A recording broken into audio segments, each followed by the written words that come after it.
দেশের চলমান পরিস্থিতিতে জাতীয় পার্টির বনানীর কার্যালয়ে জরুরি যৌথ সভা অনুষ্ঠিত হয়। পরে ব্রিফিংয়ে দলটির মহাসচিব মজিবুল হক চুন্নু শিক্ষার্থীদের দাবির সাথে একাত্মতা প্রকাশ করেন। শিক্ষার্থীদের ওপর চলা নিষ্ঠুর দমনপীড়ন ও হত্যাকাণ্ডের তীব্র নিন্দা জানান তিনি।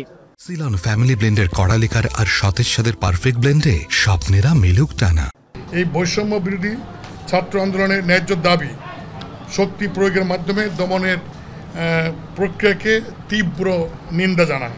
এ সময় জাপা মহাসচিব বলেন, সরকারের ভুল পদক্ষেপের কারণেই দেশ ক্ষতিগ্রস্ত হচ্ছে। বাংলাদেশ টেলিভিশন মতো এবং বিআরটিসির যে ভবন, এরকম ইম্পর্টেন্ট প্লেস কিভাবে এখানে গিয়ে ভাঙচুর করে, এটা সরকার তো দায়িত্ব এগুলি রক্ষা করার। সরকার কেন পারে নাই? সরকারের দুর্বলতা, সরকারি দুর্বলতার জন্য যে সমস্ত মন্ত্রণালয়ের মন্ত্রী তাদের এটা দায়িত্ব নেওয়া চলে যাওয়া উচিত। এ সময় শিক্ষার্থীদের দাবি ন্যায্য উল্লেখ করে আপিল বিভাগের রায় সংসদে আইন হিসেবে পাশ করার দাবি জানান তিনি। টেলিভিশন থেকে পর্যবেক্ষণ বলা হয়েছে, সেই বিষয়ে পার্লামেন্টে একটা আইন করা, এটা আমি মনে করি জরুরি এবং প্রয়োজন। এটা যদি আইন করে সরকারে, তা আমরা এটাতে একমত। সহিংসতাকে কেন্দ্র করে শুরু হওয়া গ্রেপ্তার বাণিজ্য বন্ধেরও আহ্বান জানান জাপা মহাসচিব।